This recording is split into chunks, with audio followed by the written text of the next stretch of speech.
Our meeting off. Welcome, welcome, welcome to the July Health Innovation Community Partnership meeting.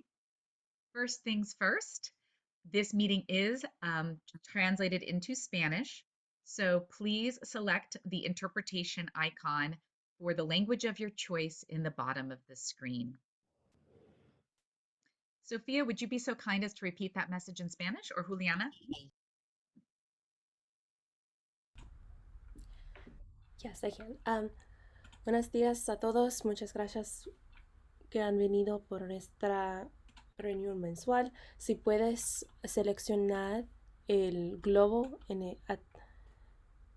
para recibir el idioma de tu preferencia. Thank you, Sophia.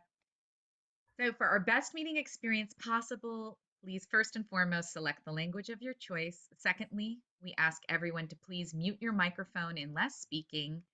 Enable your camera if you'd like. We'd love to see your faces. And then please do note that this meeting is being recorded, and the recording and the meeting materials will be posted to the HICPLA.org website in about a week. All right, so here we are. It is our Health Innovation Community Partnership meeting, and we are ready to get started. As always, we want to remind everyone that this is meant to be an interactive, engaging conversation. So we encourage you to please feel free to raise your hand or type a question into the chat.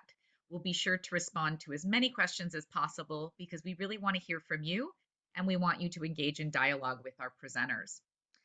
As mentioned before, audio's off unless you're asking a question, and please feel free to leave your videos on so we can see each other. Here's a quick overview of our agenda for the day. We'll kick things off with some quick overview and guiding principles. And then we will have Jorge Orozco from the LAC USC Medical Center giving us his CEO update. We're delighted to welcome artist Jamie Sholnick to speak with us in one of our Civic Arts Conversations, our ongoing series with the artists whose work is being featured at our medical center campus. Then we're going to have a campus project updates featuring Alicia Ramos from the Department of Public Works. And then we'll have some updates from the First District as well as from LA Metro. And lastly, at the end of our meeting, we'll have time for partner announcements. So if there's things you'd like this partnership and membership to know, please get your announcements ready. We'll be delighted to invite you to speak at that time. Before we kick things off, this is a segment that we sometimes bring forward just as a reminder to us all that, the COVID pandemic, although many things are moving into a different phase, we are seeing again a number spike a little bit. And so just that recognition again that we have a fair number of cases being reported and a really high positivity rate of late. So we're asking everyone in the membership to please be mindful, to be careful, to protect yourself and your loved ones. And then here we'll also see kind of the increased and the rate of increase of hospitalizations over the last month. So both of these charts represent the time period April through the end of June. And you'll see the month of April and May is pretty flat, but the month of June has been a really steep increase. So we just want everyone to once again be mindful, be careful, take care of yourself and your loved ones, particularly during any holiday breaks, any travel and weekends with loved ones. Before we get started, I'll go ahead and read off our guiding principles. All participants agree to basic principles prioritizing equity, community resilience, and health in all programs and projects. All participants agree to approach issues with an open mind, be willing to engage in dialogue, and commit to thinking boldly about solutions. Participants will state views and ask genuine questions. Participants will seek to avoid monologues and arguments, move to conversations where participants are curious and seek to understand various points of view. Participants will explain reasoning and intent, share how we reach our conclusions so that others can understand our divergent reasoning. Participants will attack the problem and not the person, organization, or institution. Participants will define key terms so that we can attain a shared understanding. Participants will share all relevant information. Participants will always arrive prepared for the meeting. During meetings, only one person speaks at a time. We will not engage in sidebar conversations. Participants will work to develop a comprehensive common set of information with which to solve problems and make decisions. Participants will jointly design next steps. With that, I'm always excited, delighted to welcome Jorge Orozco, the CEO of our medical center, to give us his updates. Welcome, Jorge. Good morning, HICP. It's always a pleasure and honor to be here. Just a few updates. We are seeing a high level of community transmission of COVID. And with that, increased hospitalization. But I think one thing the data does not show is that the majority of individuals that are admitted for hospitalization are not for COVID-related symptoms. They are being admitted, for trauma, for other medical conditions, and they happen to test positive. We have, just to give you a sense, we have between 60 and 70 admissions a day. Probably about maybe 2 or 3 of those are actually for COVID-related symptoms, and rarely are they going into the ICU. So the burden of disease that we're seeing is much, much lower. And although you're seeing the numbers of hospitalizations go up, we are not seeing many individuals for COVID-related illness. So that's the good news. I think that the people are still dying from COVID, and so we have to be very mindful and careful to protect ourselves during this high level of community transmission. Let's see, next slide. We are very excited for this very special unveiling of Sobrevivir, which is the artwork that was commissioned in recognition of a dark part of our history at LAC-USC, which is when women in the late 60s and early 70s were sterilized, many without adequate consent, many who were sort of pressured to do this. And this artwork, which is in the middle of our campus, is really meant to be a sign of atonement to our community for what we've done, and also a reminder to our staff, to our community, to our patients, that this will never, ever happen again. Unfortunately, in other parts of the world, in other parts of the country, this is still an issue. And I think this is a very timely recognition of this. I think, so on Monday between 1 and 2 is the ceremony. We will be streaming the ceremony, and there will be a place on our campus where you can watch that. And then immediately after, between 2 and 3 o'clock, we'll have a women's health fair and a reception. So you are all invited to this great event. Next slide. Yesterday, we had a panel discussion about the core sterilization at LAC-USC, and we were so honored to have great panelists. Antonia Hernandez was one of the lead lawyers in suing the county about this.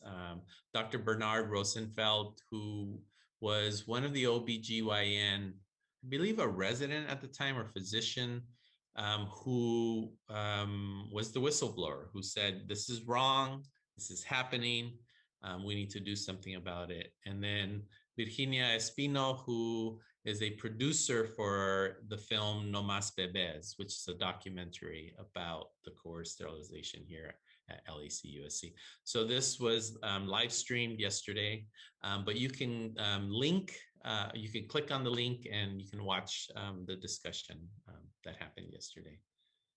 Next slide.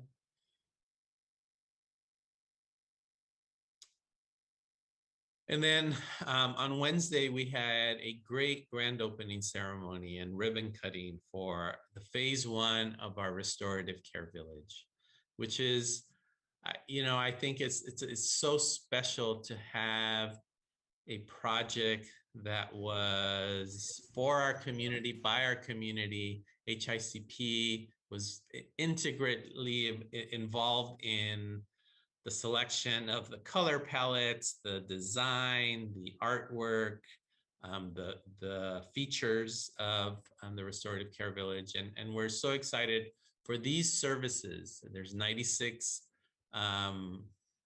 recuperative care beds. There's 64 residential treatment beds. And these are transitional housing for our medical patients coming out of the hospital, are also for patients with mental health conditions coming out of the hospital, so that they can have a soft landing back into the community. And so we were so excited.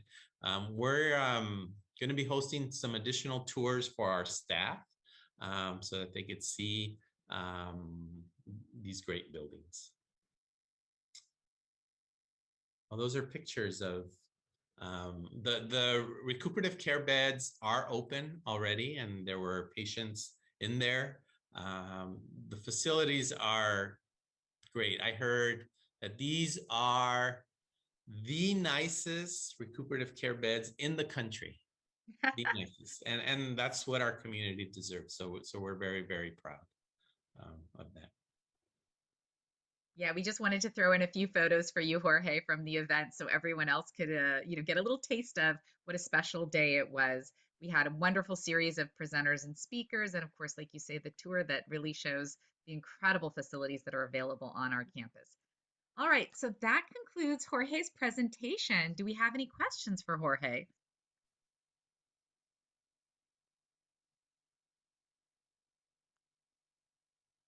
Anything for our CEO? Well, I know you're so busy right now, Jorge, because we've been participating with you in the event this week, and then we have the Sobrevivir celebration unveiling and Women's Health Fair on Monday. So I think with that, we can maybe give you back a little bit of your time today so you can go take care of business. Thank you so Any much. final comments or thoughts for Jorge? It's Monica. I just wanted to Okay, thank Monica. him. Just want to thank him yesterday. Everybody did such a great job. And again, thank you for having me speak, even though I kind of went off on tangents. But thank you so much for everything. I have just, Monica is the best. I had to say that. I failed to say that in my speech, but I can say it now. Thank you, Monica. You're welcome. Yeah, And also, I thank Monica for joining us, and everyone there that, was able to join us, along with, our departments and electeds. And in particular, I just want to give a shout out to Alicia. She really helped a lot, along with, the HICP team, in putting this together as well. It was a wonderful event. Yes, thank you, one and all. It was a wonderful event, and it was a wonderful recognition. I do have to put a compliment out to the Health Innovation Community Partnership, which was mentioned in several of the speeches as being really, just such an important partner to the projects on the campus and to bringing that community perspective and voice forward, and really as a model for this type of community engagement and accountability. So, fantastic event on Wednesday. We highly suggest people go ahead and revisit the video live stream to kind of catch the highlights. And it once again, so many of our colleagues featured beautifully on that, including Monica Alcaraz, who gave a wonderful personal testimony to what it feels like coming from the community perspective, both as a patient of the medical center and now as a community advisory member who gives feedback and guidance to our projects here on campus. So thank you, one and all. And we're so excited to, to look forward to our next campus projects, which Alicia will be updating us on in just a little while. All right. Well, continuing on with the Restorative Care Village conversation, we welcome Edith Rain from the LA County Department of Arts and Culture, as well as artist Jamie Sholnick, to talk a little bit about the artworks that are going in and really helping create that identity, that culture, and that home, that sense of home at the Restorative Care Village. Once again, making it one of those just incredible assets to our campus and our community. Iris, do you want to provide a quick introduction?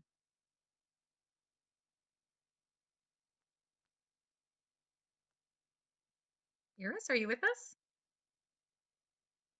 I'm not sure if I honestly don't know that Iris may be with us.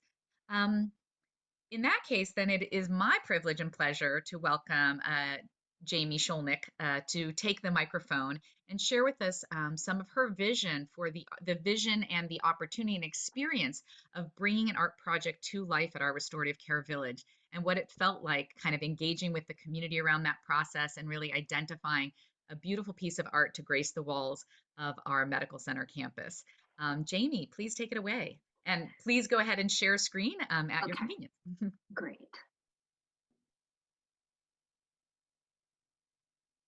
Let's see, let me just change it to full view. So yeah, full screen mode. Yeah. Okay. Hi, everybody. I feel like it's been a year since I think this whole thing started. And I just remember the very first meeting that we were on Zoom, because it was right after the lockdown, and it's come full circle now, and it's been a great project. So I wanted to just, I don't know if you guys know my work, but I wanted to sort of introduce you to things I've done, and then how it all came about for Layered History Boyle Heights is the name of the mural that I named it. So this slide on the top is my Metro. It's a 400-foot piece that I did for the LAX project, the Crenshaw Expo Station, which is going to open this afternoon after so many years. So that's really exciting. And then at the bottom is the restorative care village. So I'm going to show you some earlier work.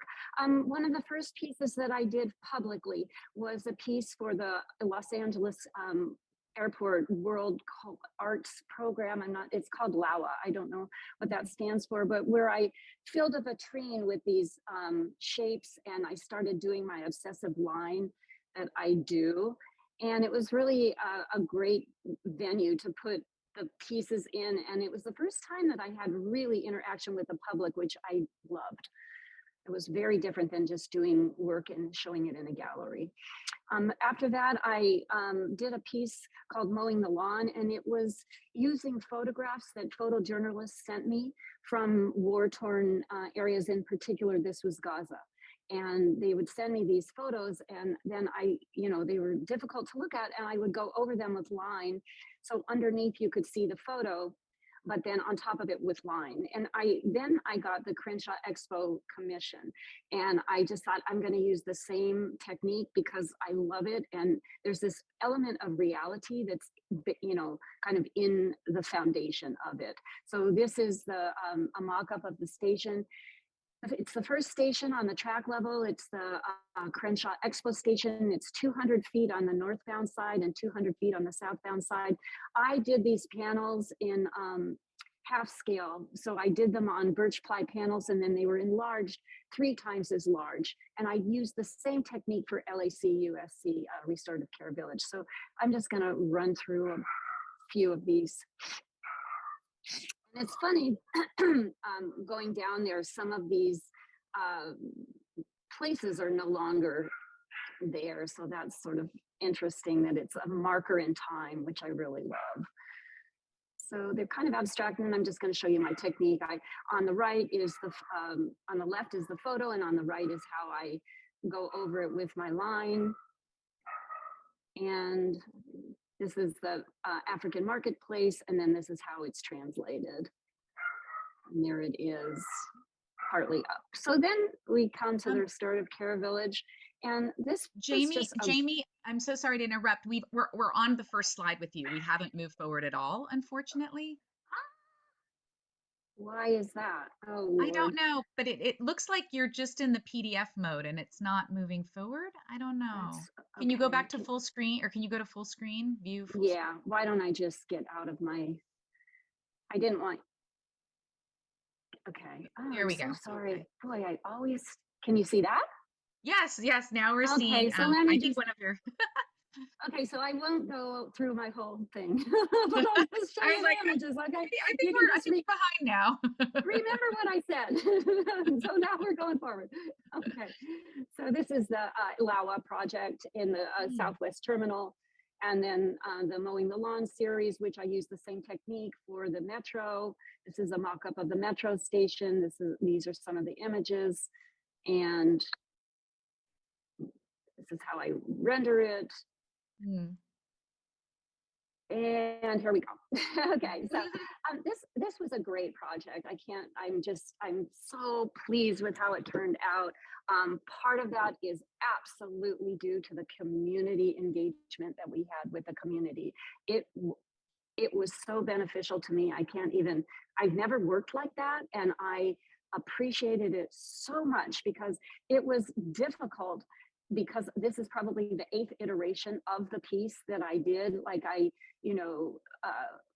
kept, trying it out. And this is a picture of it from the inside of the building across the way. And then you look out on the mural. And I love that you kind of are enveloped in the mural, and that's really great. So this is how it kind of began. I use a photo image, and I work with different photographers and just start photographing the area. I had a little bit of a feedback. These are the things that, might be inspirational for you, the Mercado, the just different, areas. And so I went down. I was always very interested in Cesar Chavez Boulevard anyway, because my relatives were from Eastern Europe, and they grew up in Boyle Heights. Like, it was shocking to me that we'd come full circle, and here I am. So I started doing these ottomans, and this was of Cesar Chavez Boulevard, which used to be called Brooklyn Avenue. Cantor's Deli was on Cesar Chavez Boulevard, which I just find really interesting. So I go and I just start photographing. I photograph everything.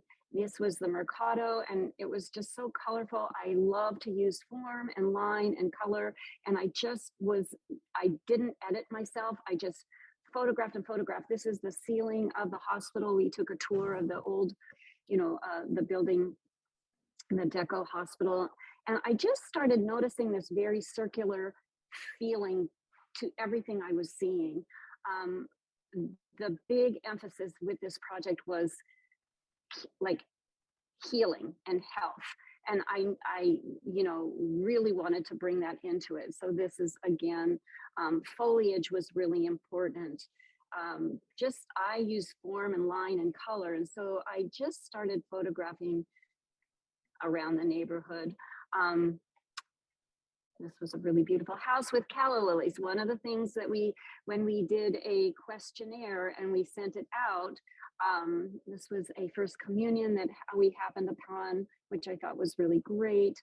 The Evergreen Cemetery, which was an incredibly important landmark in Boyle Heights. It's where people of color and Jewish people, I guess, or people of color, they could be buried there. They couldn't be buried anywhere else.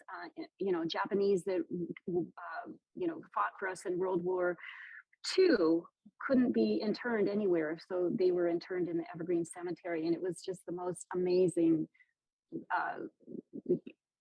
place I thought there'd be maybe 1 or 2 gravestones. It was huge. The breeds.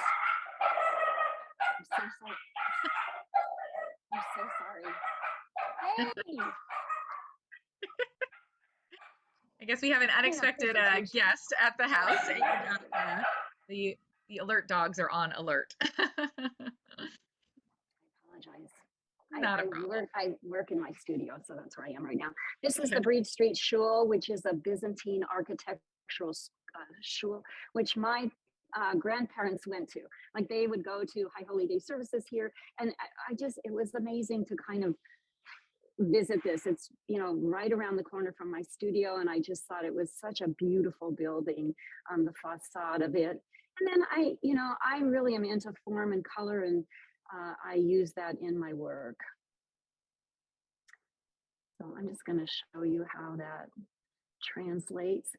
And I don't edit, I probably take thousands and thousands of photos and then come back to my studio and collage them together. So foliage was really an important part of this project. It always, you know, is very healing to me. I walk around my neighborhood a lot. And so, you know, that's, you know, these things were in the community garden, lemon trees, ubiquitous, right? And it's just such a healing element. I knew that I wanted to put that circular element and the, you know, all the foliage into the piece. So then what this is just a questionnaire that we gave to community participants. And just kind of, I had my ideas of what I felt was important, but I needed to know what are your ideas? What is it that you want to see? And boy, I love how open they were about it. Like they didn't equivocate. It was just like, we don't like this. And it was, I was just like, oh, okay. You know, my attitude about doing public art is always, this isn't mine. I facilitate it, but really, if the community doesn't like it, then I have to change it. So this was one of the first studies, and I look at it now and go, oh yeah, you know, it's too, I don't know. We decided to just make it into a triptych. There was some, well, I'm just going to be dislike about some of the things that I chose. I guess they were kind of not, I mean, they didn't show the beauty of this neighborhood and the importance of this neighborhood. So, you know, they went, these got to go. These got to go. These mojajetes got to go, right? We want to see, you know, an element of the Native American indigenous Tongva people. We want to see, you know, the foliage and the, you know, much more. So that I was like, okay, back to the drawing board. And this was really, this was probably like the 8th or 9th iteration of the piece. And this is the final. I love it. I can't, I know that's weird, but Brooklyn Hardware, I wanted to pay homage to that. And some of my original photos really kept making it into, you know, each time I would redo the piece. And I kind of started here and I wanted it to be a circular kind of thing where, you know, there's the Breed Street Shul, a little element of that, the lemon tree, calla lilies. I know that seems funny, but that was a big part. Like, the community said, we want to see calla lilies. And I was like, oh, okay. I happened to be walking by the Breed Street Shul, and this beautiful house that I showed you was next door. And there were 2 big pots of calla lilies. And I just said, that's it. There it is. Otomi-san, you know, this community, aside from being very Latinx right now, it used to be very, you know, Eastern European. My grandmother, she didn't speak Yiddish. So she had to move a little bit east into East LA, but Boyle Heights was a very strongly Yiddish speaking neighborhood. So I really wanted to pay homage to that. Otomi-san, Japanese community, very large. You know, of course, the First Communion. And then the Evergreen Cemetery, I actually found a headstone of a female soldier who fought for us in World War II. And her headstone had calla lilies on it. And I just went, wow, this is fantastic. These little kind of wonderful things that happen. I found a Tongva celebration that I wanted to put in. And then one of the things that the community told me was they really wanted to have a sign. Like they said, you had a sign in your Crenshaw Expo mural. We want a sign. And I'm like, I'll give you a sign. And so the triptych, the middle part is this really beautiful, kind of iconic. I don't know if you know George's Burgers, but when I happened to photograph it, the lights were on and I was just like, oh, yay. So that's it. My thought was that when you're standing underneath, the doorway is here to the building, you're kind of enveloped in this foliage and, you know, it kind of envelops you. And I really wanted that. The whole time I was doing it, I just kept thinking, you know, I wanted it to be very healing. So this is it from the side of the building. I don't know if you guys have seen it. I was a little nervous. I decided to use blue grout, which, you know, how I do this is I make these on, the original panels are on birch ply. They are 2 feet by 2 feet.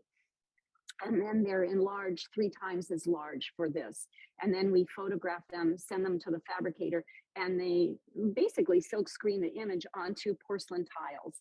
So the color check was really important, that I knew I'd never get the exact colors of the original with paint. But, you know, it was a great second kind of choice. And so if you look at these flowers, and then I'll show you the originals. So the county's going to take the 28 original panels to put up in a mural in the building. So I think that's going to be great, that you're going to have the original, and then outside the building is going to be the fabricated part of it. So let me just go back a minute. So again, that's just a detail of the Tonga. As you can see, when we fired the panels, the colors are a little bit less saturated because of the technical firing of the thing, but I liked it. I thought, oh, it's softer. It's lovely. So this is it's a triptych. So it's a left side, a middle side, and a right side. This is the right side, and a little bit of a detail. And you can sort of see elements of some of the photos that I showed you where the inspiration came from. This is what I do with the line. I just go over the images with my pen. And this was the final day when this was such a crazy day. We had a check, and we had to have this out of here by 4:30. And I think there's 660 tiles. So I hired a crew to come and unbox it. We looked at it, and boy, I can't thank Iris enough. I had seen this so much that when I put it out there, with my crew of 5 people, I was like, yeah, it's great. And she's like, no, this tile, like over here, it's upside down. I went, no. And it was like, yeah. And they had mismarked it from the fabricator. And I just went, oh my God, thank you. So this was it. And it was passed and installed. And I really love it. So that's it. That's Well, my spiel. yes. Well, thank you so much for sharing that incredibly rich story of your journey and process to bring to life and to light, to color, like brilliantly colorful life, Yeah, a slice of Boyle Heights and the history it of Boyle is. Heights. It is absolutely a fabulous, recount of, like you say, the multiple textures that layer in this community of culture and time. And it's just a really, really incredible story, and what a wonderful tribute. Thank you. So, do we have some questions for Jamie? We've definitely got some lovely comments for you, Jamie, in the chat. Everyone's Oh, just so impressed with the work, thinks it's just such a beautiful thing. And I it don't, I sounds don't, like, I can't ever do 2 things at once. This is always when my students are like, I put it in the chat. I'm like, I can't do yeah, but you can no, and that's why we're here to read the comments to you from the chat. We don't expect you to, but we just comment again and again that beautiful piece, great Thank you. piece, just so the sense that art and culture are the universal language, and so you're really reaching across cultures, reaching across time as well to note these historic markers of the Boyle Heights people and community, and Yeah, the foliage exactly. and the landscape itself. Thank So you. it sounds like you hadn't done a process like this before with a community group, and I'm so happy that we were able to participate with you in this way. What It's an exciting. funny that, yeah, the Crenshaw Expo Commission, I did not have community interaction. uh, And I was sort of in my studio going, is this okay? And finally, when I was halfway done, which is a 400-foot piece, again, I did it in half scale. So, when I had half of it done, my coordinator came over, and I was like, is this okay? And she's like, this is fat. Yes. And I went, okay. So then I just went for it. And, at the end, there were a couple of panels that community people kind of went, and I was like, okay. So it was really interesting to work from the beginning and to really, do my studies and have them go, we don't like that. I was like, okay. So Yeah, it's yeah, interesting it was when a you think different about world. when you think about public art and public art installations. It stands beyond the artist, right? It does become It this conversation with the absolutely, community. So you it really is want it beyond. wanted Mhm. to You, have that representative and reflective view. And like I say, I'm so excited that Iris, from all the agencies that work together, we're going to be hearing not too long from the Department of Public Works, but then working with the LA Department of Arts and Culture, and then engaging the artists. Like, we've loved the process to get the artworks installed, and now getting to hear from the artists themselves, and like just having that conversation with you about what it was like, revisiting Boyle Heights, which is part of your legacy as well, and then kind of yes, like walking around and kind of experiencing the community and the neighborhood, and then bringing that to life. thank you. Yeah, it was a great experience. And if anybody's out there that was part of the community engagement, oh, thank you. Yes, It I was do believe wonderful. that we have some of those individuals on this call with us Cool, here right now, or on the meeting with us right now. So, cool. yeah, It was does so anyone have helpful. a question? Anything they'd like to add? I mean, thank you once again for all your comments in the chat, everyone. I'd like to add one thing. I'm so sorry. I had to deal with a friend's mother's health emergency, and so I'm a little bit Oh late. no.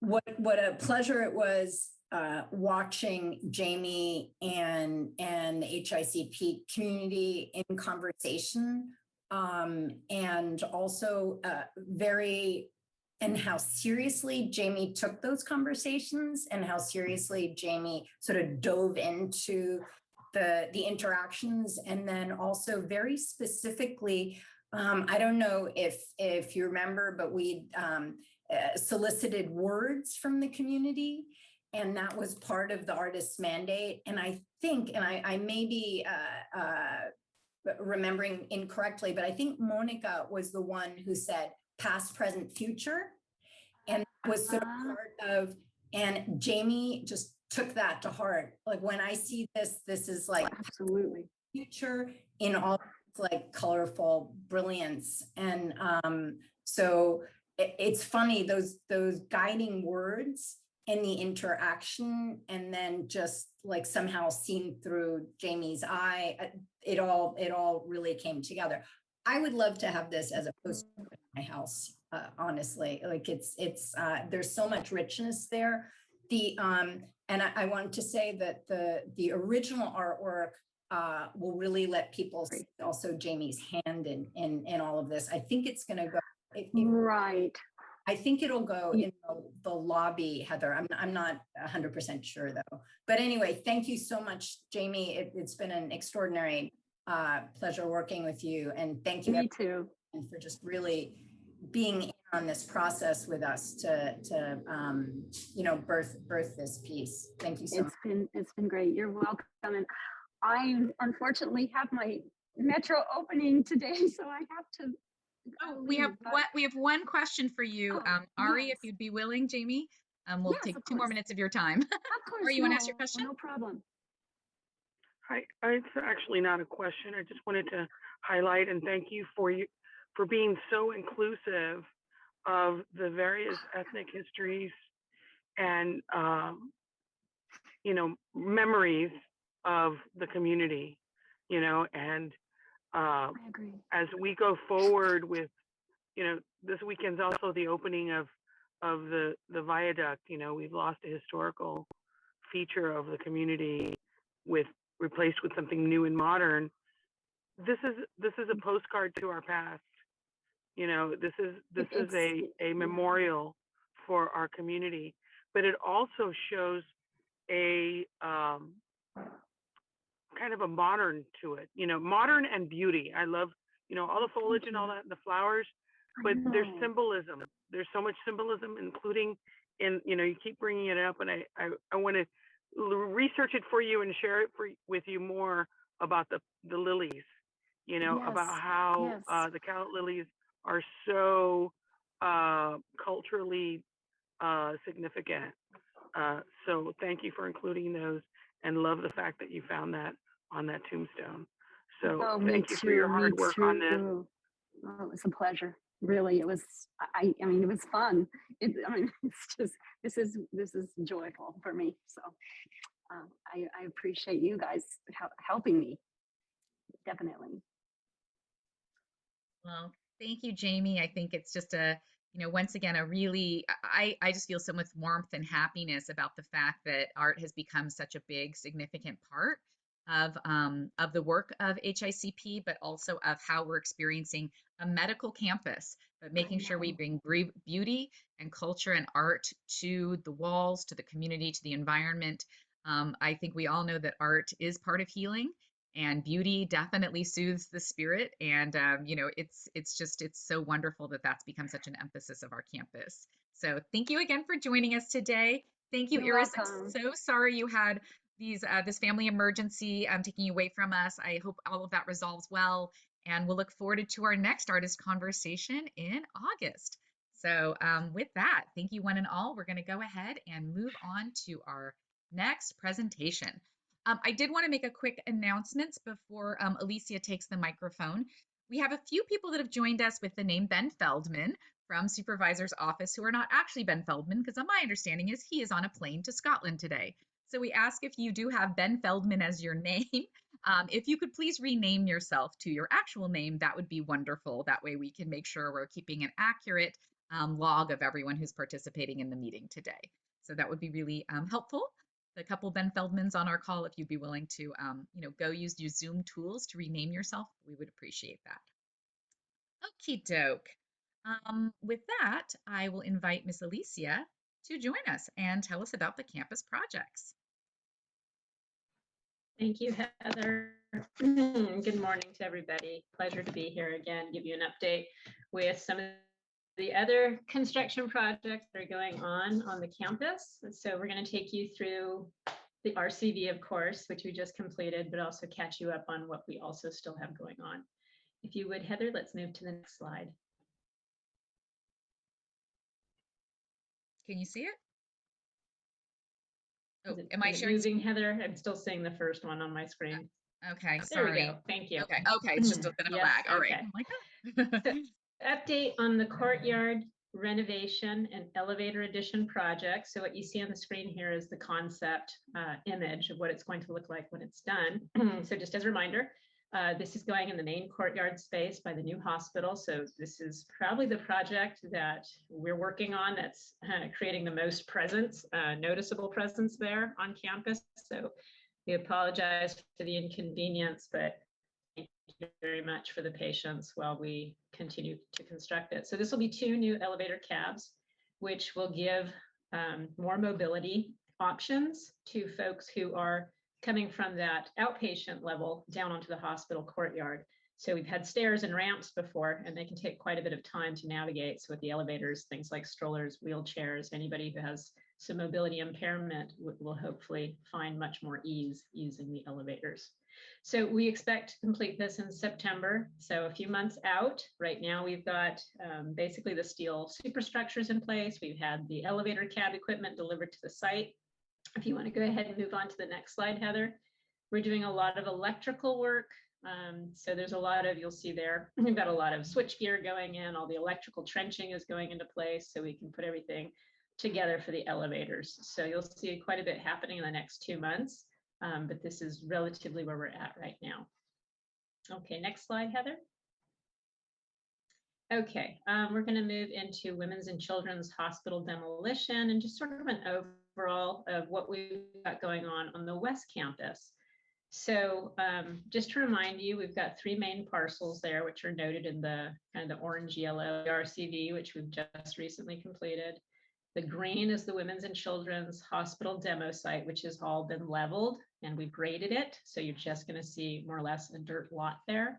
And we'll be putting a sealer, it's a temporary sealer over the dirt so we can keep the dust down, and it can be used for some potentially temporary overflow parking. I know there's been questions about whether or not it can be used potentially for some maybe some temporary housing solutions. I know that those conversations have come up. I don't have a status on what the health center, the med center is planning to do with it in the interim. We do expect that site to be down for probably 1.5 years while we develop the next components to the restorative care village phase. This would actually be phase 5. And then the blue triangle site, which is what we call it, and we're still waiting to demolish the existing childcare center, but of course that's dependent on when we finish the new childcare center. So I'll have an update on the new childcare center as well. Next slide, Heather. Oops. We have the dirt lot, a picture of the dirt lot of Women and Children's There you Hospital. go. Yeah. Right. So this, I know it's very different than where we started. It's a whole lot of empty right now, but it's a whole lot of opportunity. And that's where we're going to be focusing for the next stages of the restorative care village. In those next stages, we're looking at doing a mental health urgent care center, a respite center, a inpatient psychiatric tower. And then of course, within these buildings, we're talking about a lot of what we would call wraparound services, things to help with job creation, placement for those experiencing homelessness. So a lot of great ideas coming. And like I said, about 1.5 years before we start to see something happen there. Next slide, Heather. Okay, hang on a second. I'm so sorry. I think I just ran into a, I was trying to speed up the transitions times, and of course that didn't happen. And instead what happened is I managed to close the deck. So give me a quick second here. Sure. Let's try it one more time.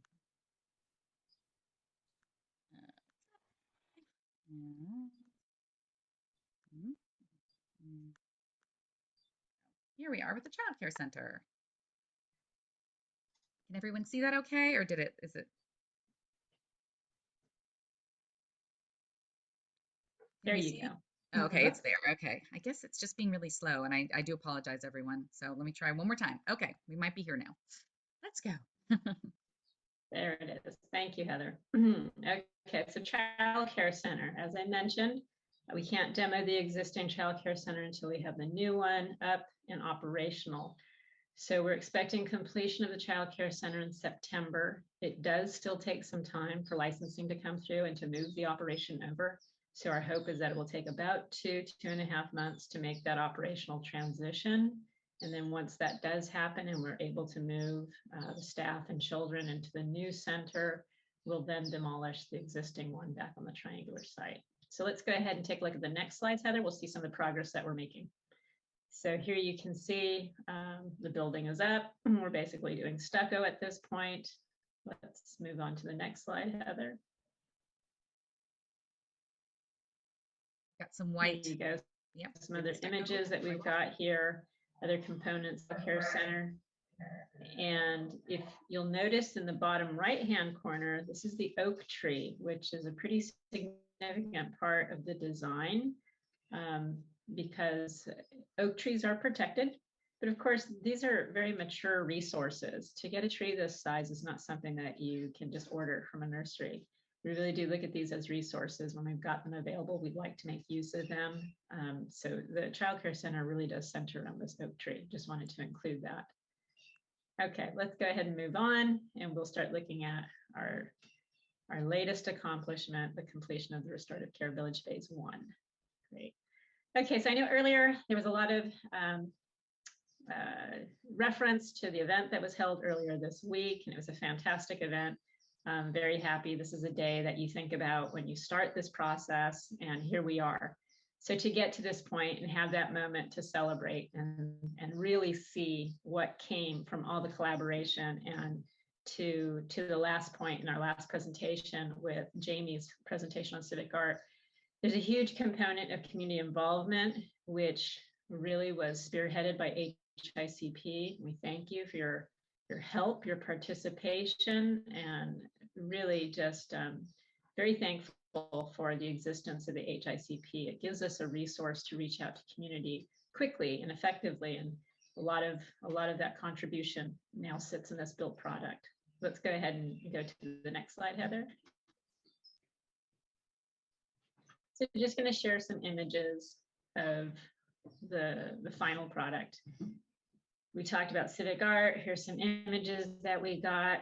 We took a drone camera through, got some great video and photographs that we're more than happy to share with HICP. We'll find another way to post them. So for those of you who are not able to be at the ceremony, we can provide some images so you can see for yourself a little bit more of what's been created there. Let's go to the next slide, Heather.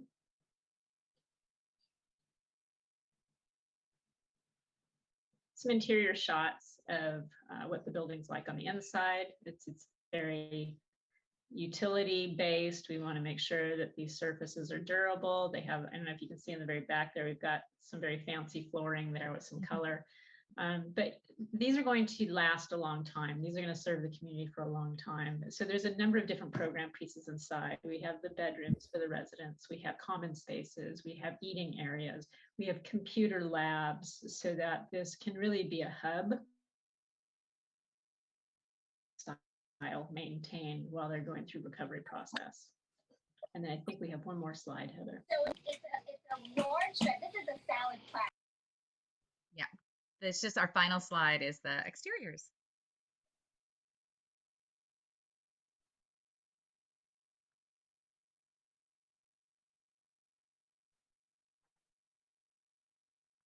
Do we have that last one showing up? Yeah, the last one showing with the exterior. It's like an aerial.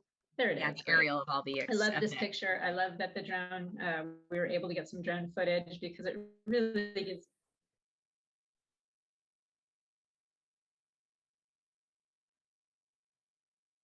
brought into this project. And of course, that was something that the community had a big voice on when we talked about how these buildings might look. And I just think it comes together so nicely with this compilation of color.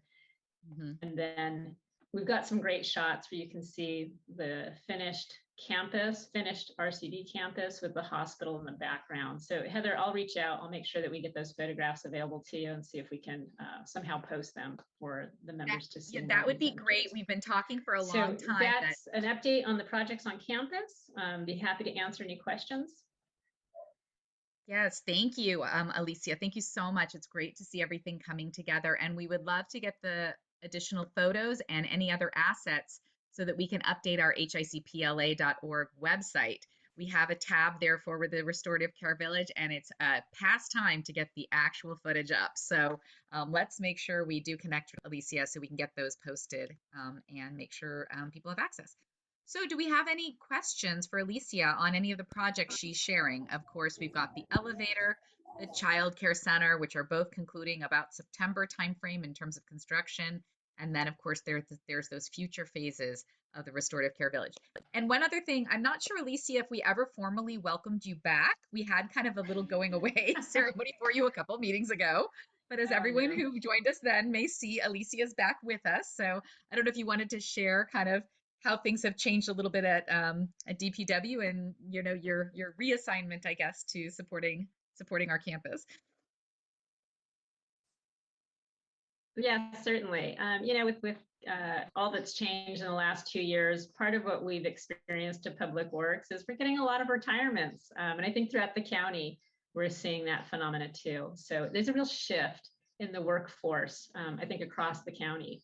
And so with some of these departures that we've had, it's then changed some of our organization, some of the ways that we had planned to restructure.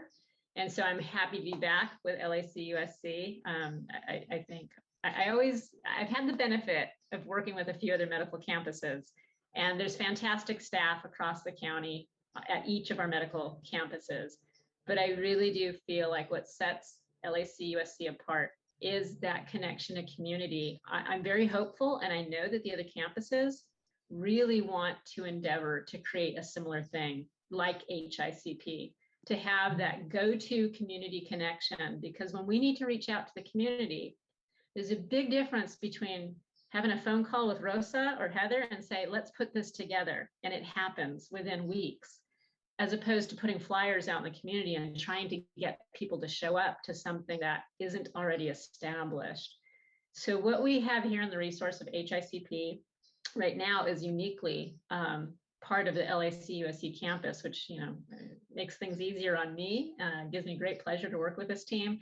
But I can tell you, it's a great example that the other campuses are really trying to adopt for themselves and create. But it's a lot of work. So I'm happy to be back, and thank you so much for letting me present the projects.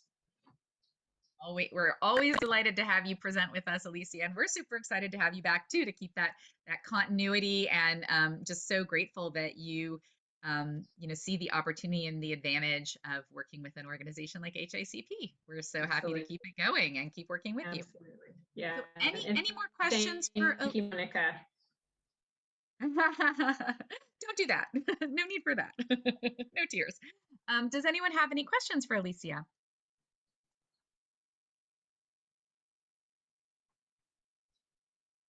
All right. Well, with that, just a comment in the chat, Alicia, I think it's echoed by everyone who's had the pleasure of working closely with you that, all of the great work we do here in terms of bringing community voice and spirit forward, it's met with equal enthusiasm on county's side. And that's where we are so grateful to work with someone like you who sees sees the opportunity, sees the benefit. And so Monica has to give you a little shout out, just telling you how amazing you are and how you are making making our community feel like the departments really care about the community voice and the opportunity to work with us. So thank you so much for the for the collaboration.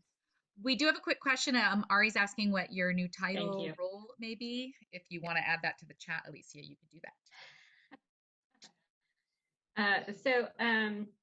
My title is Capital Projects Program Manager. So LAC USC Campus is under my supervision. So there isn't necessarily a new title. It's sort of a reassigned campus back to me. So again, happy to be here. And I'm glad it wasn't a long departure. I would have had much more to catch up on. So this is actually convenient for me. It worked really nicely for us too. When we first started HICP, some people like to refer to us as HICP because that is kind of what the acronym sounds like. We prefer not to use HICP, but indeed it was great that in your case, Alicia, it was really only a hiccup of absence with you, and the continuity is all there. So we're really happy about that.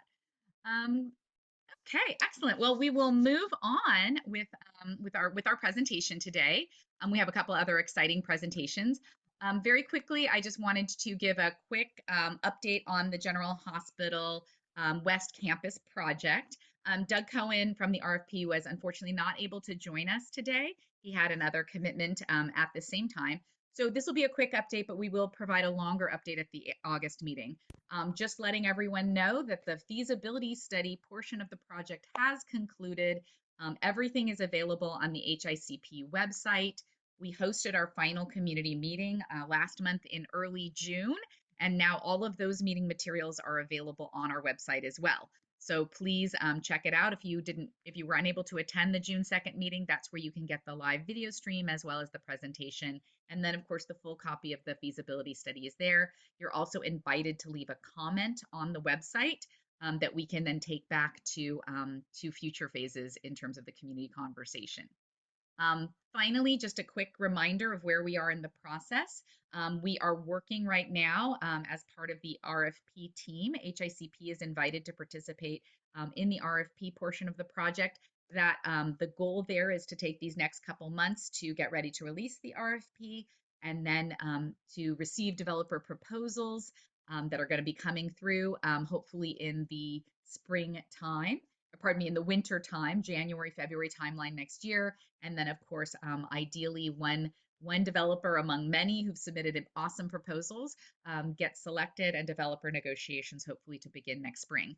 So HICP is, indeed, going to be the community engagement partner to this project, and we're excited to move forward. But we will provide a much longer update either via email and also at the August meeting. So please stay tuned for more. With that, I will turn it over to Guadalupe, who has, I think, a couple quick announcements for us.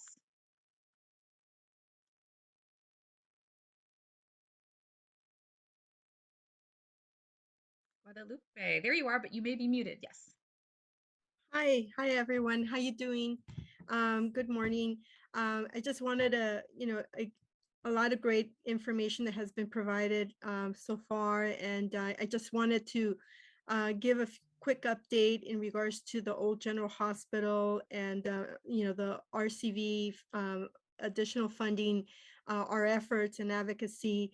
Our office, as you know, along in partnership with you, because we've also gotten a lot of support from the Health Innovation Community Partnership in regards to advocacy for funding.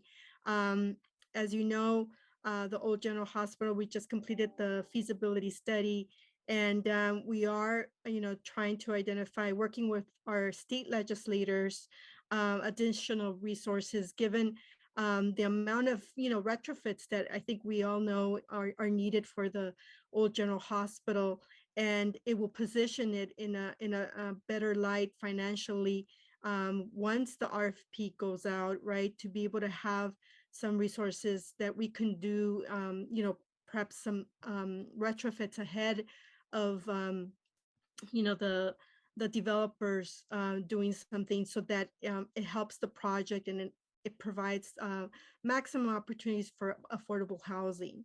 And so in working with our legislators, Senator Durazo and Assembly Member Carrillo, I want to share that especially Assembly Member Carrillo's office was very instrumental in moving forward, 50 million being allocated, within the governor's budget, in regards to, for again, retrofit, make ready work that could really help the Old General Hospital. That is not all we're looking for. We're hoping to allocate additional dollars, actually, because the budget is not full, totally done. There is an opportunity between now and August 31st through junior bills to augment that 50 million, and also allocate another direct allocation towards the restorative care village phase 2, which includes the respite center, the urgent care center, and the subacute beds that are intended, right, with the future phases. And so we will keep you posted on that, but I just wanted to share the great news of 50 million, and we're looking forward to more, and we'll keep you posted in that regard. But we want to thank you all for also being part of that, of that advocacy. And also, I want to share that, in supervisor's team, there's going to be, some, new team members joining us. Her name is Luisa Oyage, and I'm not sure if she's here on the call, but if she is, I would welcome her. She has joined our team, and she will be overseeing our, planning unit, if you will. Wakas will be actually going back to the Department of Public Works. I'm not sure if he's joined, where he may want to say a few words. I don't know if I see him on the list. He was looking to joining. I think he was trying to join, but I don't actually see him on the list. We'll have to make sure to include him next time. So we can hi, Heather. I'm actually on. I happen to be one of the Ben Feldmans. You're one of the Bens. I just realized. Good morning, everyone, and thank you, Guadalupe. Just be very, very quick here, and apologies. I think I was missing a link to the meeting, so Guadalupe had forwarded it, and I think it may have been Ben's link that got to myself and perhaps even Luisa. But just very quickly, it's a bittersweet moment for me. 5.5+ years with the supervisor, an honor and privilege to carry a very large portfolio for her that spans between all our capital infrastructure projects all throughout the district, the economic workforce development, the environmental sustainability, transportation, and many things in between, and couldn't do without support of great senior deputies like Guadalupe and others in the team who had the opportunity to come before HICP, Martin, Ideen, Ben, and right now I had actually started with the county about 20 years ago, and the last 5 years was with the supervisor. And now I'm transitioning back to the public service, being still the public servant, but part of the county bureaucracy, part of the public works team. Will be engaged in many of the first district priority projects. But I want to highlight that from the day one that I joined supervisor's office, the very first day, the very first thing that supervisor brought up to me was the LSUSC campus and what could be done with the large county assets and land, and how we could start turning it around back to the community purposes and use. And really glad to see that some of that work is well underway, and other work is going to continue through supervisor's last term. And we obviously have it on the highest radar for us to continue. I'm also very pleased with Louisa joining us and carrying that baton forward. And I know she was traveling during this part of the week, but she'll be fully on board starting next week. And I'll be doing that smooth transition and a warm handoff to Louisa to carry this forward. Louisa is not new to the county or to the county board. She's been here for like 2 decades plus, and comes with a wealth of experience and knowledge. So please help me welcoming Louisa. And I want to thank the entire HICP partnership, and Heather and Rosa to carrying this forward, and then appreciate your tremendous support. So I'm still here with the supervisor till end of the month, and hopefully I'll remain engaged on many of these priority projects. So thank you so much, Guadalupe, and Heather, giving us an opportunity for a quick update here. Yes, thank you so much, Wakas. Like you say, this this HICP journey has been would not have been the same without you, and we have just appreciated so much all that you've brought in terms of really that perspective, that wisdom, that knowledge to making sure that our HICP experience, that our medical center campus flourish to the greatest extent possible. And I know it is a very great loss to supervisor's team and to, of course, our HICP work. But we're excited for your next steps and next adventures. And of course, we're delighted to welcome Louisa to the team. So we're being left in very, very good hands, as we know. All right. So those were our announcements from the supervisor's office. Please feel free to add a comment into the chat if you would like. But we will be moving on next to a presentation from our LA Metro department. So I believe that LA Metro is going to share their screen because they have a video to play. So I will stop sharing so you may take it away. Yeah, good morning, everybody. I'm excited to be here. My name is Dan Mahgrafte. I work for LA Metro. I'm the project manager for putting a feasibility study to evaluate a potential new Metrolink station along San Bernardino line and the USC Medical Center. But before that, we have a quick animation video that we have developed that we would like to share with you, and you will have a better understanding of what this feasibility study is all about. So I'm going to ask Punjab. As part of the Health Innovation Community Partnership, or HICP, the Los Angeles County General Hospital and USC Medical Campus will see its surroundings being transformed. New housing, a childcare center, community serving spaces, office space, restaurant, retail, and hospital expansion are all being considered for this exciting uplift in development. With ridership expected to increase, a new Metrolink station will be an essential part of this ambitious program. The new station will need to accommodate ample platform space, a protective cover, and a pedestrian bridge, all essential for passenger safety and mobility. Connection to the USC Medical Center bus station and bike share will improve overall accessibility to the area while enhancing the pedestrian experience. Affordable housing and retail within walking distance to the Metrolink station could also serve new residents in the area. Design and planning of this new station are key to improve the overall mobility of people connecting to nearby communities. A new Metrolink station to serve the Los Angeles County General Hospital and USC Medical Campus could be the catalyst for enhancement of the area.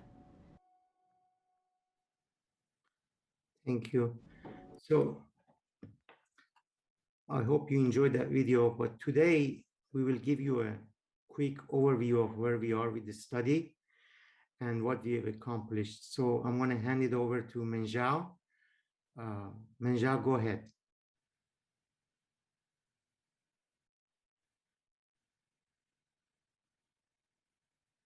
Menjao? Hi, Dan, can you hear me? Yeah. Yeah, okay, thank you. Can you see my screen, the presentation? Yes. Okay, thank you. Good morning, everybody. My name is Meng Zhaohu. I work for engineering company Morton McDonald. I'm the planning leader for this LAC USC Medical Center new Metrolink station feasibility study. So in the next few minutes, I want to give you an overview about what we have done in the past 9 months under this study. So we have worked with LA Metro to complete a feasibility study to evaluate a potential new Metrolink station along the Metrolink San Bernardino line at the LAC USC Medical Center. And the following are the tasks that we have completed. We studied the engineering constraint of our project side. We analyzed the impact of adding this new station to the timetable of the Metrolink San Bernardino line.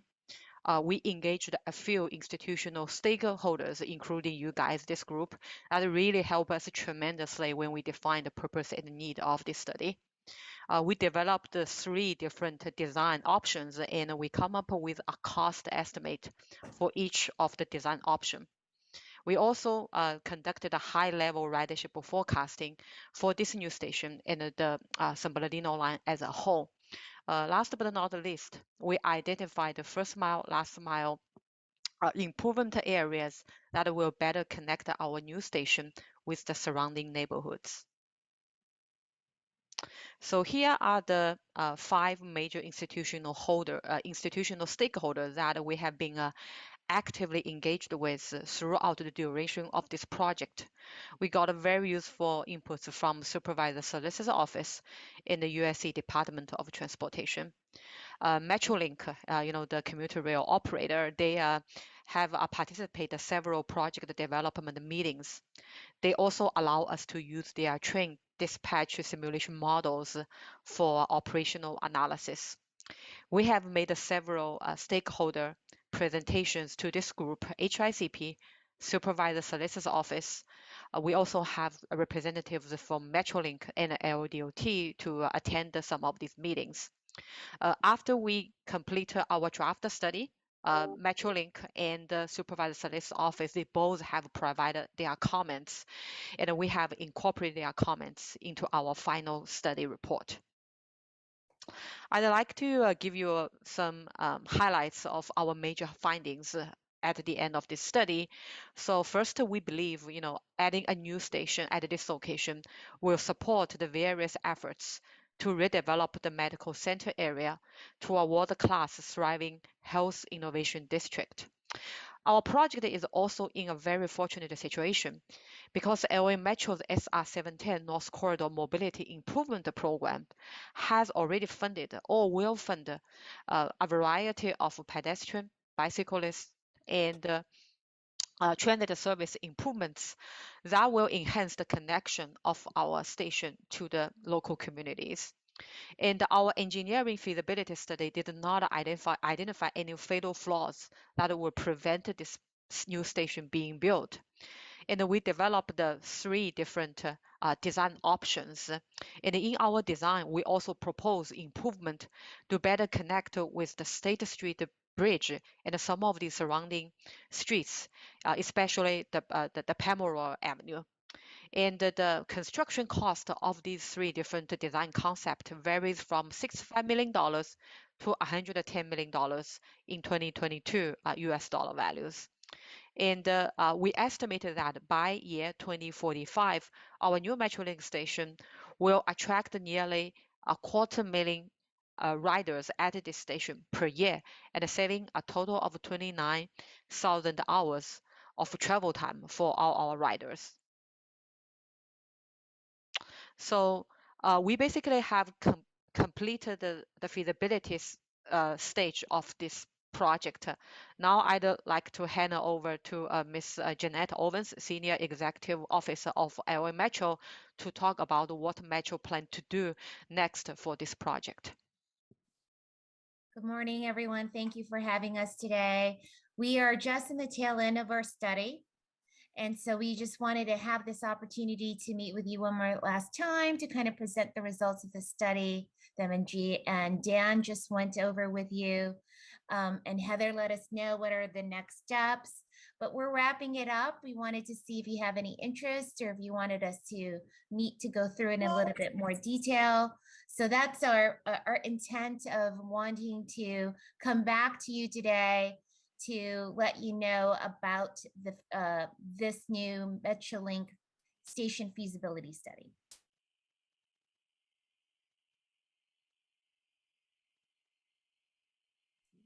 Heather, you're muted. Sure am. I sure am.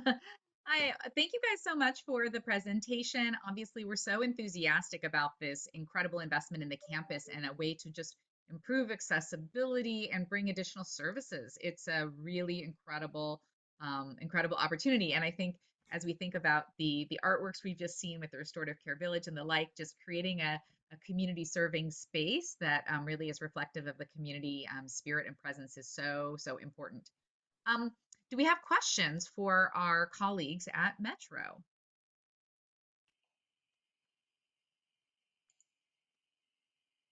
Yes. All right, Ari, there you go. Take it away. Yeah, so I'm looking at the nice pictures and the bullet items, but what I wanted to capture from you is what is the actual vision of why are we adding another stop, and why there? What is the logic behind it, and how are we using existing infrastructure and lacking, and filling in voids? And what is the impact that we would like to see in this particular area?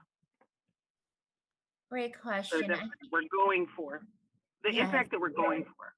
So I think what would happen would be great if we can present a site plan. Do we have a site plan overview? Yes. Yes. Stop sharing. Kind of. Okay, Jeanette, let me just bring the Sure. site plan. Excellent. We do have a site plan. So the overall intent and purposes right now is to making sure that you to bring more I guess more patients or anyone who needs to attend the as well as serve the first responders that work in this USC medical campus with an actual direct connection to a train. As you know, right now, the San Bernardino line, which is currently being planned to maybe even go all the way up to Vegas, is going through. It has a stop at the LA, City of LA, Cal State LA campus, and then it has a stop at Union Station. And so for those who take the Metrolink train would have to go all the way to Union Station, get a bus or a shuttle, and come back into the USC campus. So this is a direct way to increase a way to kind of provide more green, sustainable mobility options by having an actual train connection directly into the LAUSD campus, because you have a multi-billion overall campus plan for the next 20 to 50 years. I didn't know if I wanted ask Wakaz or Martin to kind of go through that a little bit more on the vision, but that was the overall intent, is making sure that this Metrolink station here can provide that option, the sustainable option, to actually come in directly into the medical facility. Right. So I think the medical facility is one, but it could also be used regionally for people coming and going from that, the immediate, the region, you know. And I understand also that probably will help employment for people who live further out to be able to commute in. So I think that would be it's not just a convenience for the employees, but it's also being able to be competitive for employees. But what about the LA, like the Dash and any, like MTA buses? Is there going to be some interconnectivity planned with that? I think there's currently a small shuttle that doesn't go all the way over there. So is that all that part of the plan? Yes. And when will this happen? Yes, a great question. Can you show an overview of where the Silver Line is as well? So the overall intent is making sure that this is kind of multimodal in a sense. It was very important to the supervisor's office working with Wakaz and Martin and Ben to make sure it not just connects to potentially a complete streets around Valley Boulevard. So if we can go through where the Silver Line Purple Line is as well. I think that will need probably Janetta a different. I don't think I have a map that I have the Silver Line. Do you mean the overall metro system map? Yes. So what they did is take the existing metro buses and shuttle and stops currently today and link that to the Metrolink station. So the overall intent is that you have a direct pedestrian bridge connection. She's working on getting that slide. I think that was presented maybe 2 or 3 meetings ago. So no, do you have the one that shows the Metrolink at this USC station along with where the Silver Line station is on campus? It's not this slide, right? No. I think I kind of see which one. Let me I think I know which one you're talking about. Let me If I could quickly chime in to respond. So that way you can see it. Go ahead. So the existing Silver Line station is kind of where we are planning the Metrolink stop in that very vicinity, right? So that's the parking station that connects to the along Marengo Avenue that connects to the 10th Freeway Silver Line station. But Ari, to get back to your question, we wanted to do the feasibility for a Metrolink stop for a variety of reasons. We are looking at transformative projects to turn around the Old Journal Hospital, and HICP and LACUSC Steering Committee has been part of that long AECOM feasibility study. And we're looking at the adaptive reuse of Journal Hospital and the West Campus. So with a focus on more affordable housing and mixed use, including retail. So that will add quite a lot of more density to the area and connecting it better to the other transportation lines, connecting it to the Union Station and to the downtown core, the Metrolink station. We do have the Restorative Care Village coming up, and we part of that. We had an excellent ribbon cutting that we talked earlier about with Alicia, but also a Kerry Corner from Women and Children. We are looking at 300 plus permanent supportive housing units coming out in a couple of years. So that's another action coming up at the county to look at awarding, not awarding, but entering into an exclusive negotiating agreement with respect to that triangular lot along Mission and Zonal.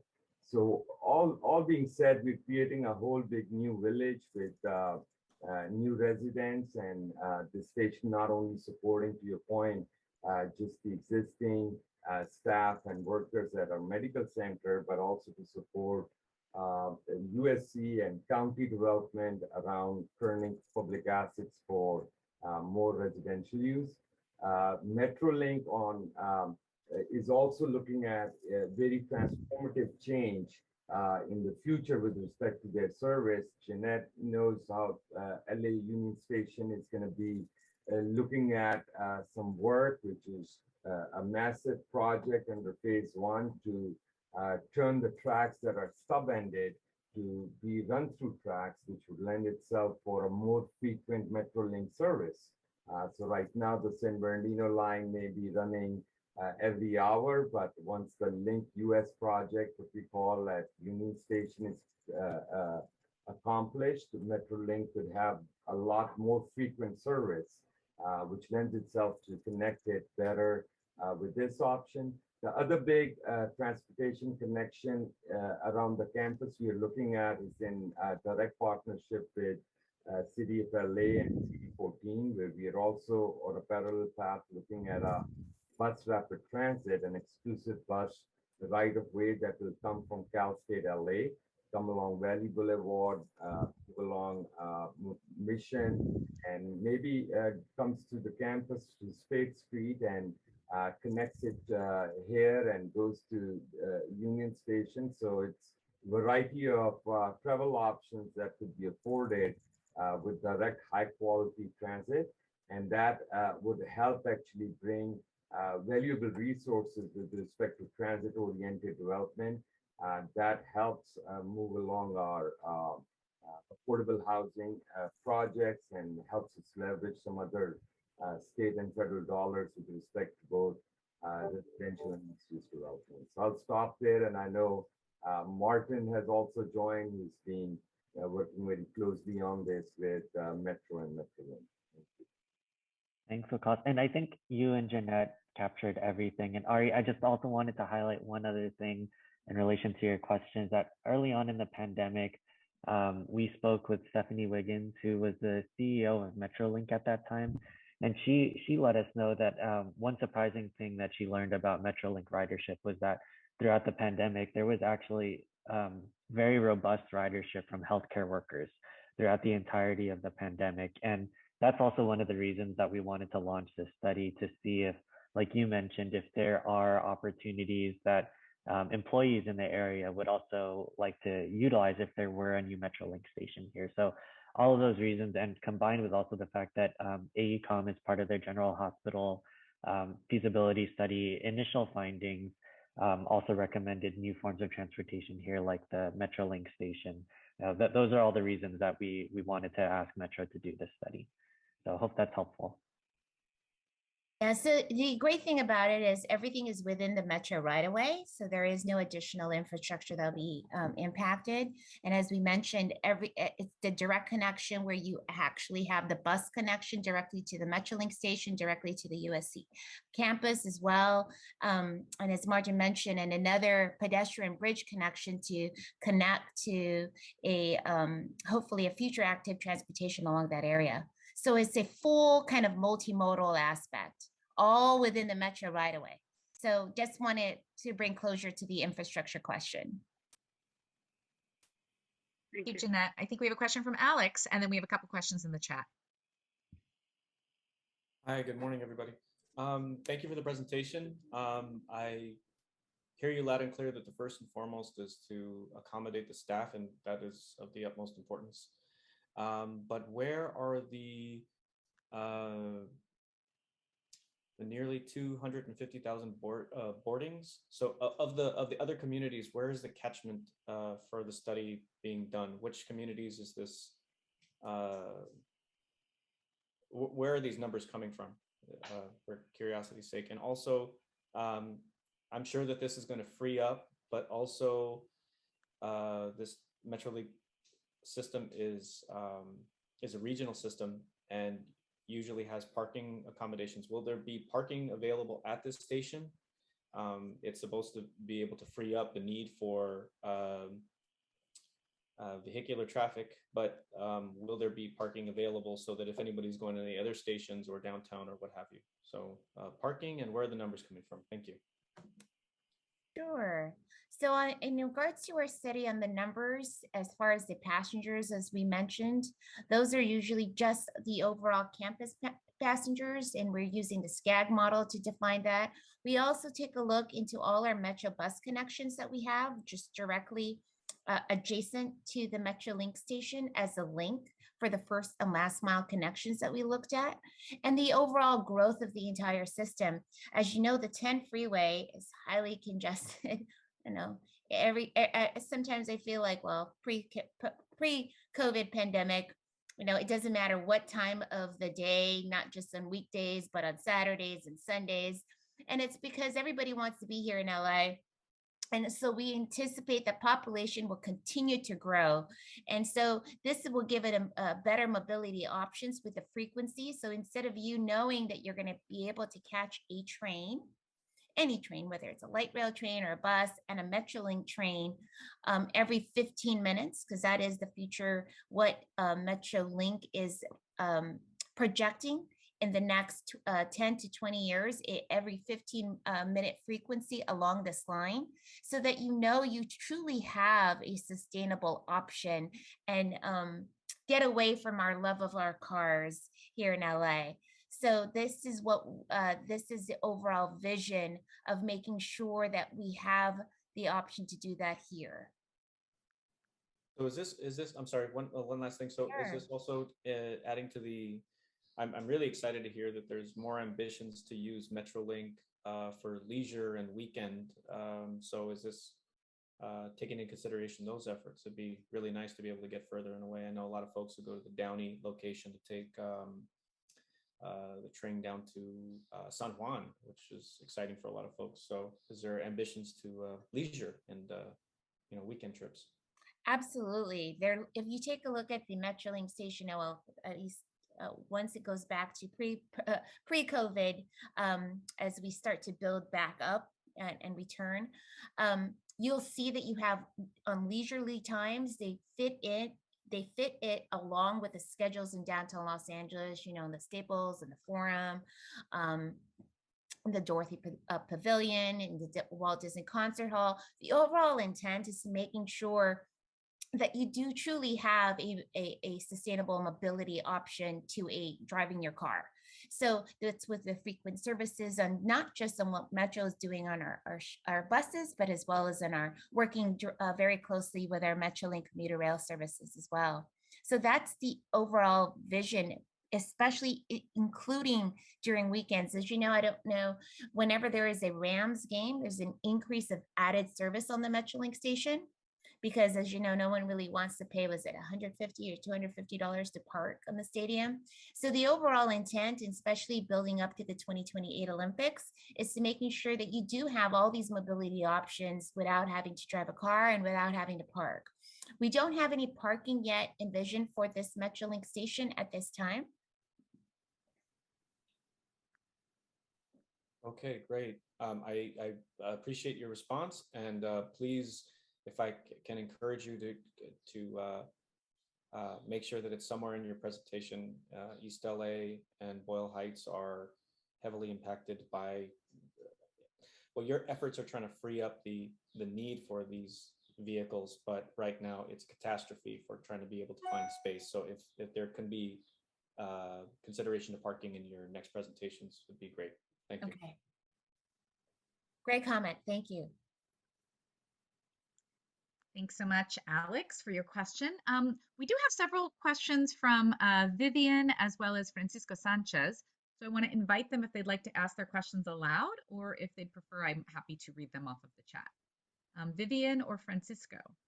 Yes, hi. Good morning, everybody. This is Vivian with Boyle Heights Community Partners, and thank you very much for this presentation. I think this new Metro line is very exciting.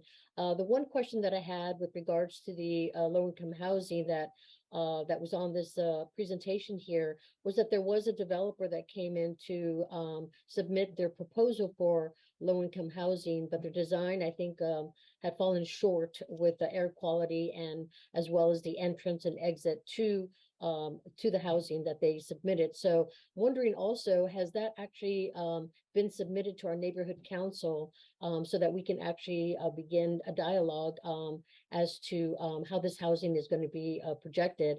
And then secondly, is there going to be any housing for the employees at the LAC USC / General Hospital? Wanted to, make sure that we also allow for them to at least have housing if they would like to move into our amazing historic Boyle Heights. Thank you. And also, thank you, Alex, for that, because yes, we don't have parking. And I think in the future, all new construction really need to be sensitive to people at least driving from their home to the station, and parking is really important. Thank you. East LA, Boyle Heights, Lincoln Heights, and Highland Park, Northeast communities as well.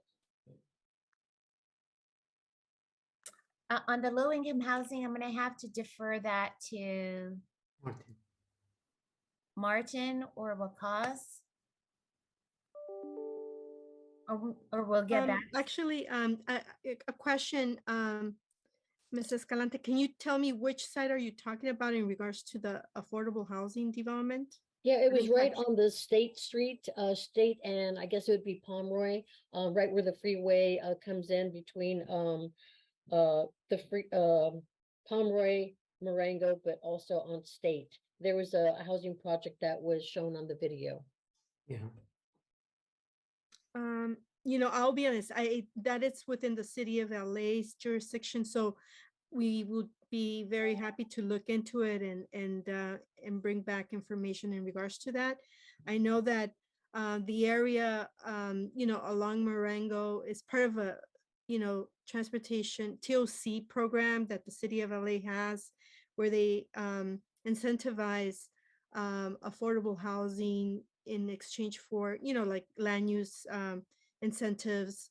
And so that's, I'm pretty sure it's subject to that. And depending on how much affordable, they get certain incentives, land use incentives granted as part of the development. But we could look into it. And in regards to the campus, the General Hospital, and everything that's going on with the West Campus, we do intend to have housing for employees as well. I know that effort of detailing what will be in the RFP, that is going to be through again the subcommittee of the HICP that's going to be developed. And you'll all know as we progress on that front. But yeah, in regards to good planning practices, I know that the housing jobs balance is one of the one of the initiatives that occurs to encourage I guess the reduction of greenhouse gas. And those are some of the best practices in terms of development, so that wouldn't be a surprise to include that, right? It's good planning practices. Right. And I also sit on the planning and land use on the neighborhood council. I also attend the plum meetings at City Hall. So, I'm very familiar with a lot of the planning and land use that actually takes place in our community. So that particular low income housing, for example, I'm thinking that could also be utilized for employees. So it can be, maybe 50-50 sort of situation, but it hasn't been brought to our community so that we can actually see that this is actually taking place. So that's kind of like also what I wanted to share. Thank you. Yes, maybe we can invite our, city, representatives from the council office, and then in the planning department, and maybe they could present on, just some of the key projects maybe that are going on in the vicinity. We greatly appreciate it. Thank you. Can I just say one thing about the housing that she was talking about? I think it's one of those projects that has certain financial responsibilities or not, or like different departments are going to be paying into, so it's a little hard. So I'm not sure if that housing would allow for the employees, but I think that they may have like family units that would be going up for lottery type of thing. So I just wanted to put that out there that it's I think it's that kind of housing. Got it. Right. And also just Okay. to bring it up again, we have a lot of low income housing here, but what we don't have is housing to qualify for the missing middle, for those that are working class, that do not qualify for low income housing, are unable to find housing in our community. So they are actually being pushed out. So, that might also be something to consider, like single units, 1-bedroom units, would be extremely helpful to our community. Thank you.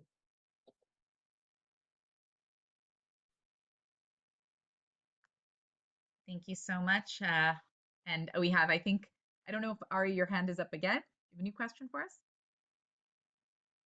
Yes, I just wanted to kind of bring it back to transportation a little bit. I was looking at the photo of the station, as you have right there.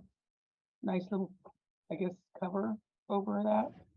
And also, Ms. Hu said that it's all happening on this existing space. So my question is kind of bringing together the question about parking and all that. What can we do to increase long-term parking or short-term parking in the airspace above that? Utilizing the same footprint, but to be able to build above it. Oh, so to basically take a look at keeping the Metrolink station below and then increase and then having above grade parking connection. Is that how I'm hearing it? Yeah. You go to slide 11. I'm sorry. I just want to make sure. Here we go. Okay. So looking into having parking and connecting it to the existing street here is, I just want to make sure I understand your question. In this case, I mean, there's a big old parking structure right there, which is already full. There are 9 parking structures in the vicinity. But some of that parking, all of that parking is for the hospital employees. The last parking structure on that block is for guests or like people that are coming to visit the hospital. So I think that's where the difference is, especially if we want people, that I used to do transportation before. So that last mile is the hardest mile. So to get people there, the last 2 miles, I think. So some people are going to want to drive their vehicle to the station, right? And I think that's where it's important to understand that the parking lot or the parking spaces or the buildings on that side, it's for hospital employees. Only the last one is for guests.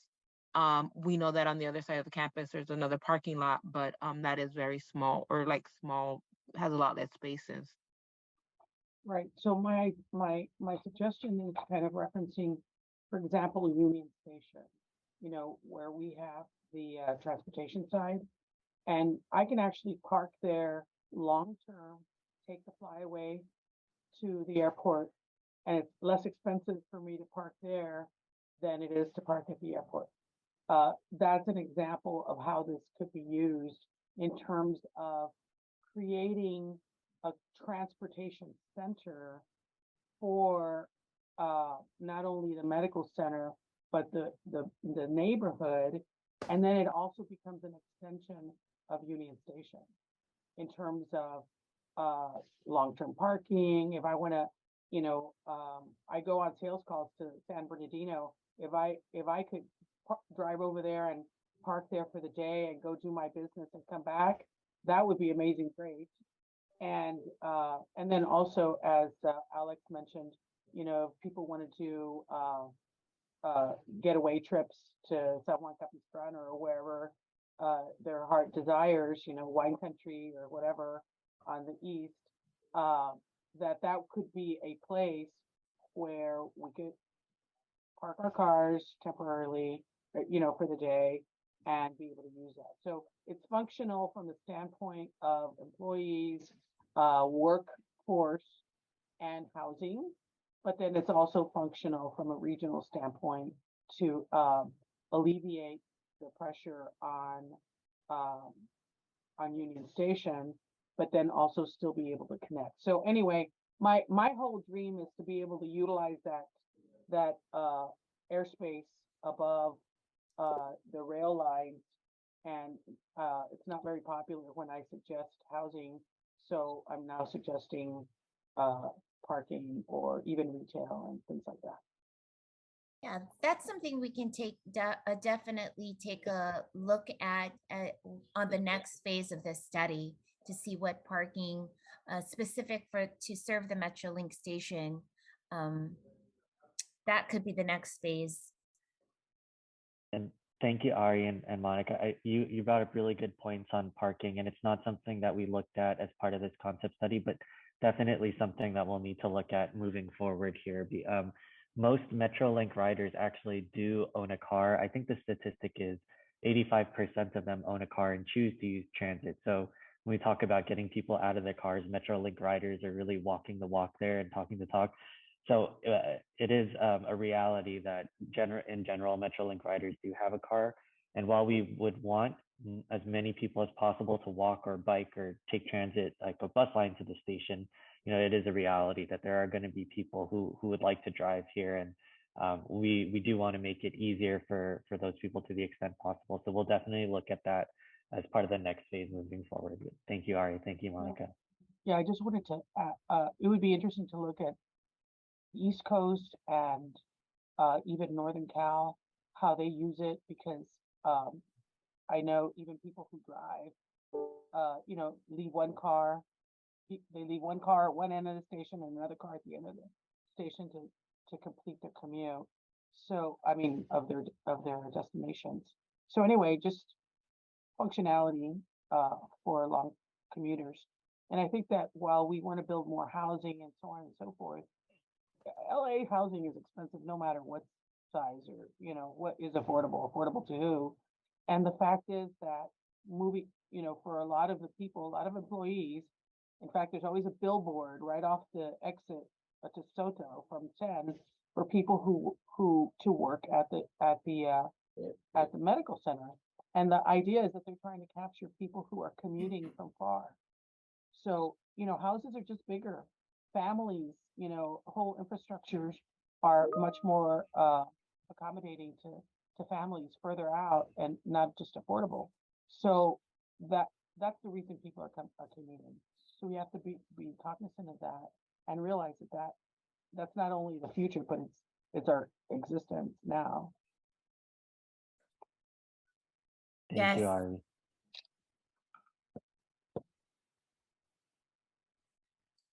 Thank you so much, Ari. So Alex, another question from you, and then we've got a comment from Francisco and a comment from Scott. We will get to those next. Ari's comments were just food for thought right now. And to Martin's point, yes, thank you so much, everybody. That was very eye-opening, because what we're seeing here is the potential numbers being brought into this area are significant. When our company participated on that parking structure, as the gentleman mentioned, there are a lot of parking structures in the area. Forgive me, I'm all over the place right now, but as anyone who's been in that parking structure, when we used to have this, say, HICP meetings, if you have no other reason to go into that parking structure, it is taxing. And if you're not in there early enough, it's useless to even attempt it.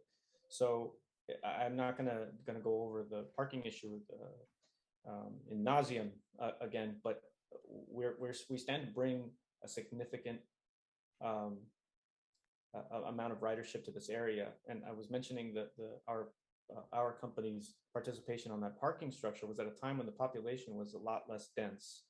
We don't have to get into numbers, but it's significantly higher, we can agree, since before 2000.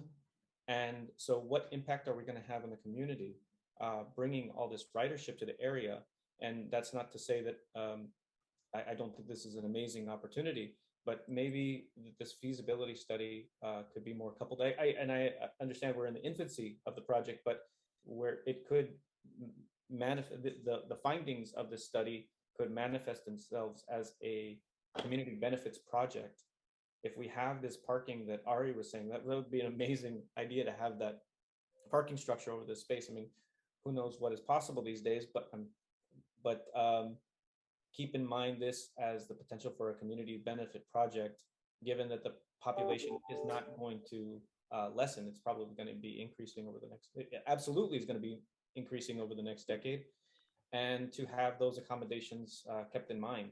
This isn't just parking issue, we're talking about population and impact on the existing community. So please keep those things in mind moving forward. Thank you so much, Alex, for your comments. Thank you, everyone, for a robust conversation. We do have a couple comments in the chat, comments/questions I'd like to raise forward. The first is from Francisco Sanchez, who asks, innovative ideas to connect infrastructure like this. Are there any possibilities for cross-county or other cross-jurisdictional funding or collaboration towards joint services here? That's a great question. That's something we're continuously working on with our city partners, state partners, really led by our supervisor's office, really collaborating on what available funding right now. I mean, it's almost like an unprecedented, unique circumstances that we have federal funding, state funding available. In addition to that, really planning out for the 2028 Olympics. So that's a great question. And we're going to continuously take a look at whatever available funding that may be available to improve the infrastructure in this area. I wanted to go back to slide number 9 here. If you can go to slide 9, you can see on the, this was the cheaper version of the Metrolink station, the more economical version of the Metrolink station, which is a typical canopy here. But you can see right here with the USC shuttle services up here, with our Metro bus shuttles is right here. There is a direct link. As you see, we are looking into, as part of the city, a direct link into the Metrolink station, not just from the USC campus, but also from the Val Bridge over here as well into the station. So that was the overall multimodal vision. And then by your request to look into maybe parking at the next phase of this, that's something we can look at and come back to you on. Thank you, Jeanette. We also have a comment here from Scott McNeely, talking about his company has proposed on-site transportation that would be above grade travel pods, and asking if that's something that you guys are open to thinking about. Not sure exactly what that is. Yeah, I think we'd love to hear more about it. But yes, we're always open to innovative ideas. Wonderful. Well, I think you've certainly received a number of those today during our conversation. And once again, thank you for, spending your time to really, help talk through and walk through some of the opportunities and just what it feels like on the ground for our community residents to anticipate this new project, and obviously work with the hope that it will be a real asset to the community. So thank you so much. Are there any final comments or questions? All right. Hearing none, we'll go ahead and thank our colleagues from Metro for your presentation here today. And it looks like we're going to be ending just a few minutes early, but I do want to open it up. To anyone to, if we have any, oops, rats. Okay. Excuse me one moment. I'm having a bit of challenge here. Okay, hang on. All I really wanted to do was get to our final slides, which was to say, if anyone has them, we're delighted to accept any partner announcements at this time. Anyone have things they'd like to make an announcement?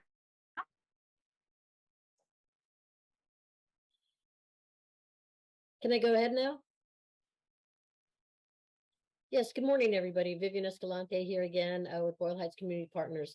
I would like to invite everyone, as we are actually having our first annual NICA celebration in Boyle Heights on Sunday, August the 7th. From 3 p.m. to 8 p.m. It will be, we're going to have a little parade.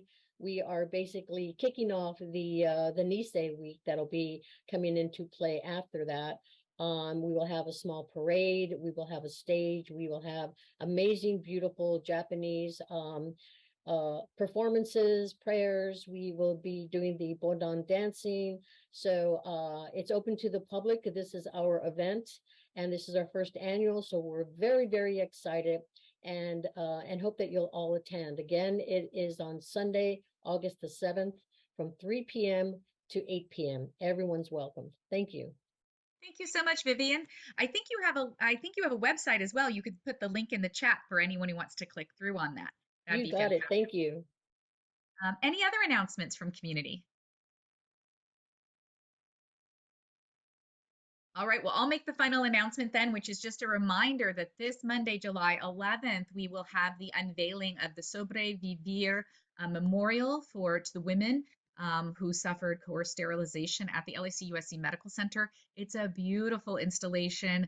Community members have helped inform this project, and we really are excited about that. That will be Monday, July 11th from 1 to 2 is the ceremony, and then it will be followed immediately by a reception and a women's health fair. That will be from 2 to 3. So it's 1 to 3 in the afternoon on our medical center campus and at the Historic General Hospital. So we certainly hope you can join us. And then last but not least, just another very, very warm and fond farewell to Wakas Reman, who has been an incredible ally and has demonstrated such wonderful leadership and guidance and wisdom along the way to our programs and projects. And we certainly expect to see you back, Wakas, in your new role. We know you won't be dedicated to this particular portion of Los Angeles County, but we hope you'll be back again to share with us future projects that you're working on. With that, we'll go ahead and conclude our meeting today. Our next meeting will be Friday, August 6th. So it's the day before your event, Vivian. We'll give you another chance in a month's time to promote the event. And we hope to see everyone here at HICP in 1 month's time. Enjoy your summer, July, and we'll see you back in August. Thank you, one and all.